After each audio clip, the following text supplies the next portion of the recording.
Ngayon, nakita natin ang kapanahon ng mayroon isang bituin. Ngayon, mayroon tayo doon, mayroon tayong bituin, mayroon mensahero, mayroon tayong isang tao na mensahe paroon at sa panahon isang katauhan sa na magtakwil dito, isang katauhan na tanggapin ito at ang mensaherong ito ng kapanahon ay darating sa kapangyarihan ni Elias.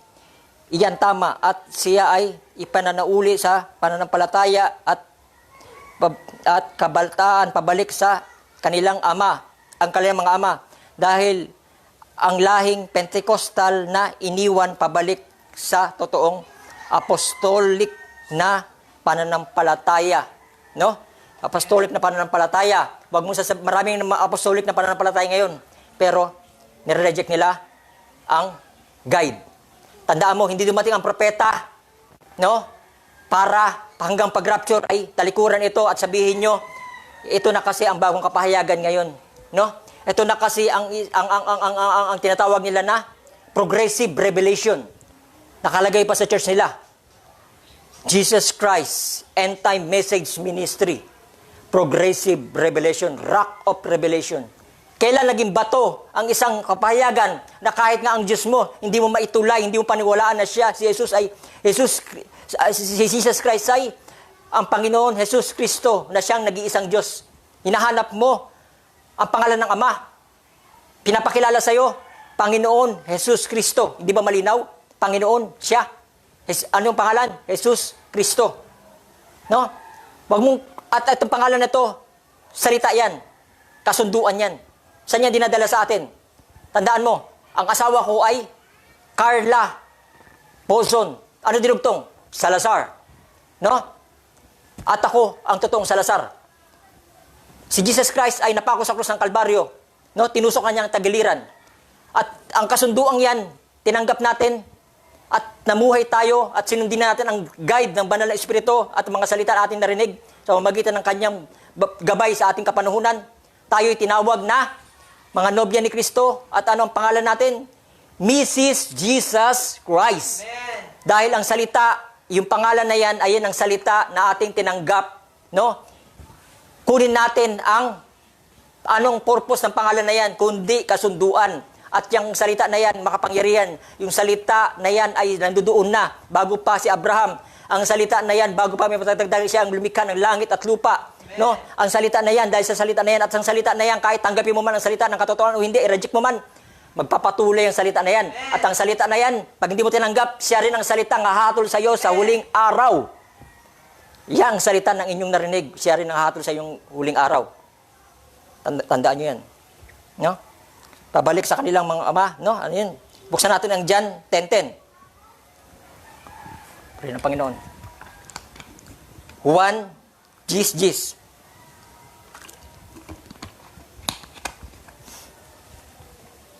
Malinaw ba mga kapatid?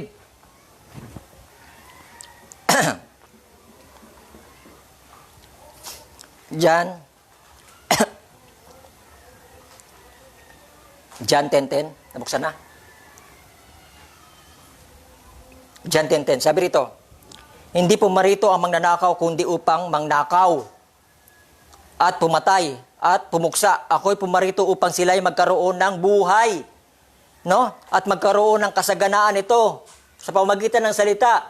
Ikaw ay mabusog sa kanyang tubig ng buhay. Hindi nagkulang ang Panginoon sa ating kapanahunan. Busog tayo. Ano ginagawa nyo? Namimili kayo ng pagkain na instant, Jollibee, McDo na pumapatay. No? Pumipili kayo ng mga chowking, pumipili kayo ng mga iba pang mga masasarap na pagkain pero pumapatay. Ayaw nyo yung mga sariwang pagkain na kagaya ng isda, tsaka mga gulay na binigay na lang, kakainin mo pa lang, ayaw mo pang kainin. Susubo mo na lang, susuka mo pa. 1 Corinthians 2:10. Sundan natin, 1 Corinthians 2:10. Sabi rito, ngunit ang mga ito ay ipapahayag sa atin ng Diyos sa pamamagitan ng Espiritu. Siya rin magpapahayag, no? Ang Banal na Espiritu, no? Yung ating binasa kanina, magbibigyan tayong pag-aaliw sa ating kapanahunan, no? At kung ano yung sinalita, yun din ang hahatol at sa mga pagtatanggap at sa mga hindi tumanggap. Depende sa mga anong pagdala mo sa iyong narinig, no? Kaya oras may narinig ka at ngayon na-reject mo, yun lang nagsisimula ang kamatayan. No? Sabi rito, 1 Corinthians 2:10, ngunit ang mga ito ay pinahayag sa atin ng Diyos sa pamamagitan ng Espiritu, sapagkat sinisayatas ng Espiritu ang lahat ng mga bagay. Alam niya yan. No? Oo, ang malalalim na mga bagay ng Diyos. No? Ang malalalim, ibig sabihin, pinapahayag ng Diyos ang mga malalim na bagay. No? Pag pinaliwanag na sa iyo, ano kahulugan nito, maniwala ka, hindi kami nadagdag, hindi kami nagbabawas. No? Pinapaunawa lang sa iyo kung ano kahulugan yan. Si Jesus Christ, kung si Jesus Christ ginawa niya sa mga panahon ni Pariseo, yung kanilang basas na Bible na dala-dala nila ng kasulatan ni Moises, binigyan nga linaw ng Panginoon, hindi rin nga tinanggap, kaya nga pinalaya si Jesus Christ, hindi man lang nakatayo sa kanilang pulpito, sa mga Pariseo. Saan siya nangaral? Sa labas. Dahil the same na kasulatan na iniisip nila, nagdagdag kabawas, Jesus. Yung kasulatan ni Moises, binabago mo. No? At yung batas naging biyaya kay Jesus Christ, no? At yung at dito sa ginagawa sa huling kapanuhunan, ganun din nangyayari, the same din nangyayari, no? At ang salita na siyang salita na pinapahayag ngayon ay binibigyan linaw sa inyo ano ginagawa nyo. Titik kasi by titik kayo. Sa kaya hindi bali ang kasulatan, ang titik ay nakakapatay. Ano nagbibigay buhay? Ang kapangyarihan ito. Ano yung kapangyarihan? Yung kapahayagan. Kung nasasaan ang buhay, ayun ang tanggapin nyo, nandudoon ang buhay sa kapahayagan. No? At ang titik ay nakakamatay. No? Ang titik, pwede kayo mag-anyong kabanalan. Kaya nyo yan, kaya ni Satanas yan eh. No? Pero wala siyang, ang kapangyarihan ay kanyang tinatakwil. Tinanggihan niya ang kapangyarihan. No? Dahil wala siyang kapahayagan. No? Pasimula siya, wala siyang kapahayagan. Kasi kung mayroon siya, akala niya nagtagumpay na siya sa krus ng Kalbaryo at nagapi na siya sa Jesus. Pero hindi niya alam. Yun na ang simula para siya ay magapi. Ano yung ginagawa niya ngayon? Pandarayan na lamang dahil konti na lang may oras mayroon siya. Amen. No? Wala siyang kapahayagan eh. No? Kung may pahayagan siya, di sana tayo ang nagapi. Wala siyang kapahayagan. Ang ginagawa lang niya puro paglilin lang. No? Kaya sinasabi ko sa iyo, sa pangalan ng Panginoon Hesus Kristo, no? Bumalik ka sa salita. Stay in the line, back to the word. Buong salita ng Panginoon. Logos. Lahat ng salita niya, wala kang isusuka, wala kang itatapon. No? Lahat na may that saith the Lord, yan ang salita ng Panginoon. Hindi nagsinungaling ang propeta ng kanyang sinabi yan na siya ay nasa kanyang puspos sa Espiritu habang siya ay nangungusap at siya ay puspos ng banal na Espiritu habang siya ay nagsasalita. Salamat sa Panginoon, mayroong pillar of fire na dumaan. Muli, pang ilang beses na to. At habang nandoon ang Panginoon at siya ay nangungusap sa panahon na yun, no? At hindi nagsisinungaling ang propeta nang sinabi niya that saith the Lord, no? Dahil naramdaman niya ang Diyos ang nagpaparating para iparating sa atin. No? Ano ginagawa niyo? Niyuyurak niyo ang kanyang salita. Tinatanggap niyo ang Bible. Why? Dahil doon makapagtago si Satanas sa salita sa Bible. Pero dadahan-dahanin kayo ito ililihis sa kapahayagan, no? At kayo ang gusto niya manguna. Kaya nating ipahayag yan. Tayo na lang magpahayag ng kasulatan, no? Kami na lang ko pahayag niyan, kaya rin namin yan. Back to the Bible tayo. No? Ito ang sentro Bible. Pero ang gagawin nyo, ililihis nyo sa kapahayagan. Ayaw nyo ng kapangyarihan na kung saan magbibigay ng buhay, nandudoon ang kaligtasan, nandudoon ang buhay, doon sa kapahayagan ito. No? Kaya ang sabi ko, nakita mo ang piano na alam mong piano dahil alam mo na bata ka, alam mo itsura ng piano. No? May nagtanong sa'yo, tugtugin mo nga kung piano talaga siya. Hindi mo kayang tugtugin. Kaya mo lang alam na piano siya. Pero pag uupo ka na, hindi mo na alam tugtugin. Dahil wala kang kapahayagan kung paano mo siya tugtugin. Na sinabi sa'yo ng iyong kaibigan, tugtugin mo nga, bro, kung talagang piano yan, hindi mo tinugtog. Ang ginawa mo, ay ikaw ay umalis. No? Bago ka umalis, may bata na lumapit. Ganito po yan, sir, ito po, tutugtog ako. Only believe, tinugtog niya, only believe. No? Sabi ng isang unang nagturo na piano yan. Ano sabi niya? Kaya ko rin yan, babalik ako. Tapos bumalik siya, dala-dala niya recording, mayroon siyang electronic piano, no? At naka-record na doon, only believe. Ito tugtog ko to, only believe, no? Sabi ng dumating yung ama, sabi niya, tugtugin mo nga yung ama ng bata, tugtugin mo nga rin, the same, kung ganyan din ang labas. Hindi niya matugtog, no? At sabi ng ama, ganito yan, no? Ang tugtog ng bata at saka ang ama pareho. Sabi ng mga nanonood, Manang-mana ka talaga sa tatay mo. Kung ano yung tugtog ng tatay mo, ayun din ang tugtog ng anak. No? Yung isa na ayaw niyang, alam niya na yung hugis ng piano pero hindi niya matugtog, ano sabi niya? Kasi, alam mo kung bakit sintunado ang aking tugtog? Yung inupuan niya, tinestingan tugtugin ng piano. Kasi ang tawag kasi diyan jazz, ang tawag diyan blues, yung mga ano-anong tinatawag niya. At dahil hindi niya matugtog na maayos, nilagyan niya lang ng mga kahulugan na iyan ay mga design ko lang yan para gumanda ng maganda. Ano ginagawa niyo? Progressive revelation to eh. No? Ano ginagawa niyo? Pinapalago na, lumago pang atas ng karunungan eh. May karunungan ba na bumalik na naman sa pagme-makeup? May antas ba na karunungan na bumalik na naman sa pagpapantalon? May antas ba na karunungan na lang tumaas na pinangaral ng propeta na huwag ganito, huwag ganon? Tapos pagdating sa sasabihin niyo, lumago ng pananampalataya, tapos pababa. Tapos ituturing niyo sa pataas. Tapos ibabalik kayo sa aura niyo nung dati nalabas na yung mga dibdib. Ginagawa ng mga third coming ngayon. At yung iba pa, yung nagpipreach diyan sa isang Rock of Revelation na sinasabi niyang church. Tapos sasabihin niya, Rock of Revelation at Progressive Revelation. Tapos nagpipreach na naka-short. Ayan ba ang tinatawag na lumago ang salita? Ganyan ginagawa, sinabi ng isang sinasabihan magpiano. Hindi, ito kasi design ko to, just to eh. Hindi nyo alam yan kasi talagang technique ko to. Pinaganda ko lang, kaya iba yung tugtog nyo, iba yung akin kasi pinaganda ko. Tawag doon palusot. No? Alam niya hindi siya marunong tumugtog, ayaw pang aminin, ayaw niya pakumbaba.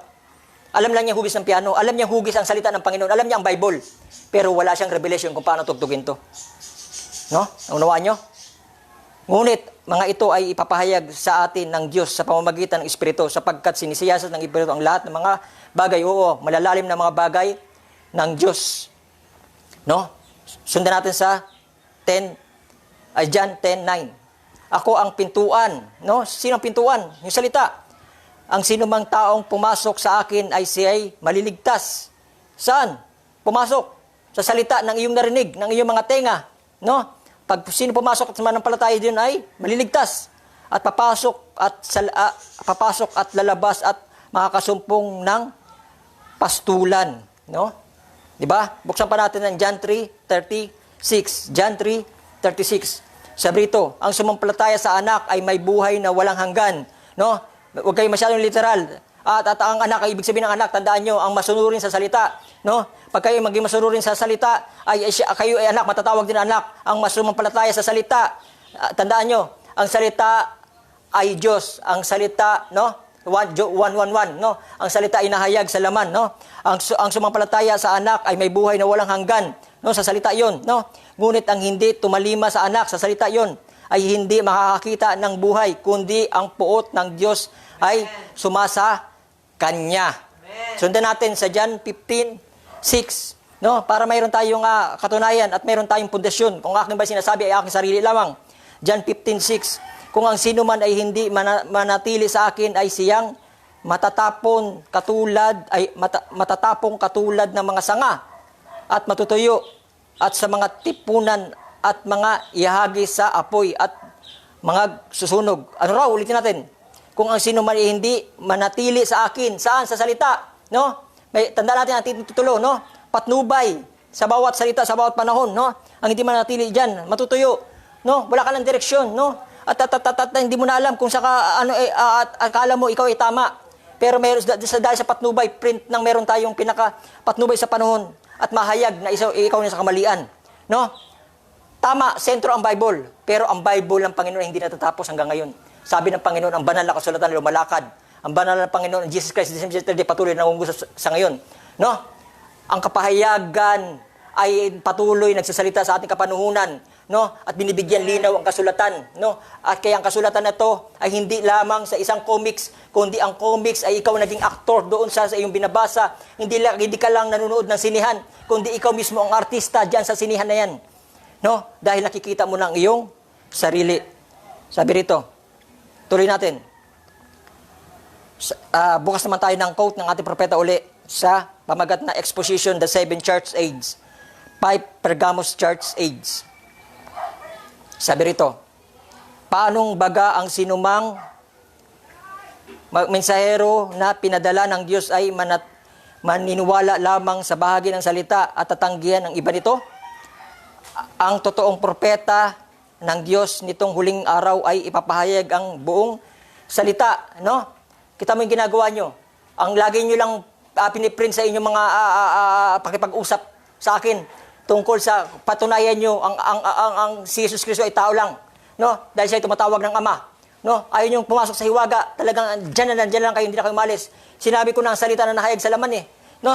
At pag sinasabi, napakita sa Isaias na siya ay ang kapanghamangan Diyos, Ama, manunubos, no? Sinabi sa Isaias na siya rin pala yung Ama na yan na nahayag lang sa lamang na para mayroon tayong kasunduan, no? Ayaw yung tanggapin yan, no? At inisasantabin yung salita na yan. Why? Dahil ang siyang espiritu ng kaaway na tinatatag, pinaglalaban nyo, hindi nyo namamalayan, ginagamit kayo ng dyablo para itatag ang pangalan ng Panginoon Kristo ay gawing mababa. Imbis na itaas nyo ang pangalan ng Panginoon Kristo, ang Panginoon Kristo ay Panginoon kong Diyos. Pero ang ginagawa nyo, tao lamang si Jesus. Kita nyo yung espiritu nyo? Kikita nyo ba? No? Sabi rito. At sabi niya rito, kasuklam-suklam siya sa mga denominasyon. Ang kanyang panalita ay maaaring magaspang. Pasensya na kayo kung magaspang din ang panalita ko. Hindi sa akin to. No? Kundi ang Diyos, siyang Diyos na pentulot na tumawag. No? At alam ng tinig ng mga tupa ang tinig ng Panginoon. At alam na din ng Diyos ang kanyang mga tupa. Kaya hindi na ako mag-worry kung kayo magsilayas at hindi na kayo manood at hindi na kayo makinig. Dahil ang anak ng Diyos ay may iwan yan dyan hanggang sa kadulo-dulo. Dahil alam niya ang tinig ng sariwa na purong-puro. Ang tinapay na purong-puro ay matigas. Alam mo siya kung talagang purong-puro. Konti lang libadura niya. Pag matigas magsalita, purong-puro yan. Pag ang tinapay na malambot, na pag kinain mo, kala mo ang laki-laki, pag sinubo mo siya, puro hangin lang pala. Yan ang gustong-gusto ng bakery at yan ang gustong-gusto nila para kumita ng marami. Mahilig sila malalambot sa mga panalita, na salita, ayaw nila masaktan ang mga membro nila. Why? Para din kumita ng marami. No? Ang bakery na pinapalambot ng tinapay para makatipid sa harina, para kumita ng marami. Ang mga simbahan na matinitipid nila ang salita ng Panginoon at ayaw nila makasakit ng mga membro, para sila ay kumita ng marami. Ayaw nila tumalsik ang mga membro nila ng mga mayayaman o mga pinapanganabangan nila sa pinansyal, no? Para hindi mawala yun, inaalagaan nila haplos sa plus, no? Pero pinapahamak pala ang kaluluwa nila. Umaasa sa mga membro nito na sila ay dinadala sa kalangitan at magbigay ng buhay na walang hanggan. Pero hindi na namamalayan, hinahatak pala rin to sa kapahamakan, no? Di bale na masaktan kayo, pero ang dulo naman ito ay walang hanggan, no? Kaya paliwanag ko, ang alcohol ay masakit, pero ito ay nagagamot. Sabi rito, kasuklam siya ay mga denominasyon ayon sa kanyang panalita at maaaring magaspang tulad ni Juan Bautista, kung saan tumawag siya ng mga ulupong, ngunit ang mga predestinado ay makikinig. Ang predestinado pala ay makikinig, hindi aalis, no? Alam niya kasi ang tinig ng Panginoon, hindi siya aalis, no? Makikinig daw at maghahanda para sa pag-agaw, no? Hindi ka maghahanda para kayo umalis, para iwan mo ang Panginoon dahil nasaktan ka, gaya si Jesus Christ, pinako sa krus dahil nasaktan sila, kanilang pride of light, no? Yung mga ego nila, no? Dahil nasaktan sila, imbis na magsisila at makinig, lumayo pa sa Panginoon si Kristo at pinako nila sa krus, no? At dito, sinabi niya kahit masaktan, ang ginawa nila, naghanda patuloy sa pag-agaw. Lalo nilang sinuri ang kanilang sarili at tinignan sa salita, may verse na ganyan. Lalong lumapit sa liwanag para makita nila sa liwanag na yon kung sila talaga na sa liwanag. Yung iba hindi makalapit sa liwanag dahil alam nila ang kanilang mga gawa ay masasama. May verse na ganyan, di ba? No? At sabi rito, ang maharlikang binhi ni Abraham na may pananampalataya tulad kay Abraham ay panghawakan niya ang salita ng kanyang sarili, sa kanyang sarili, sapagkat sila ay magkasamang predestinado. Ang predestinado pala ang makikinig dito. Pag hindi ka predestinado, talagang lalayas ka. Pag hindi ka predestinado, talagang iwan mo ang propeta. Pag hindi ka predestinado, talagang puro ka na lang filosofiya at puro ka na lang panglilibak. Puro ka na lang tawag doon pangyurak ng tao, no? Pag hindi mo siya makuha sa hahanapan mo ang butas kung siya babagsak. Pipintasan mo siya. Lahat ng mga lumang buhay niya, halongkatin mo para doon mo siya ibagsak. Titirahan mo, laman sa laman. Dahil galing sa Satanas, sa laman siya naninira para pahiyan ka na pakita. Ang Panginoon, ang trabaho niya, tandaan nyo ha, pansinin niyo maigi. Pag mayroon kayo nakausap ng manggagawa na lagi niyang sinasabi na ikaw kahit gaano ka garumi, pinatawag ka ng Panginoon. Huwag mong titingnan ang iyong sarili. Tingnan mo ang ginawa ng Panginoon sa krus ng Kalbaryo. Bumangon ka, bahal ka ng Panginoon. Pag may na kayo nakita ng ganyan manggagawa, sa Diyos yan. Pag may na kayo nakita, nag-aangkin ng mga pastor na ganito lagi sinasabi, kilala kita Brad, ganito sila sinabi sa'yo, wala nga naniwala sa'yo, kahit isa wala kang kakampi, no? Kahit isa, no? At ikaw lang nag-isa, wala kang kakampi, puro kapuri ng tao ang hinahanap, hindi imbis na kapuri ng Panginoon, no? Lagi na lang tinitingnan nila ang kapurihan at kagwapuhan sa kanilang kapwa, imbis kagwapuhan sa Panginoon, no? Hindi yan sa Diyos. Pag laging namimintas at lagi kang inihila pababa. At kung himahina-hina pa ako, ganun ba? Kahabag-habag naman pala ako. Talaga palang ganito ako. Talagang kaawa-awa ako. Hindi pala ako karapat-dapat sa Panginoon. Makasalanan pala ako. Ano ginagawa? Espiritu, hinihila ka pababa. Diablo yun. Walang galing sa Diyos na hinihila ka pababa. Ang ginawa ng Panginoon sa panahon ng Pariseo, ang mga makasalanan ay nilip up.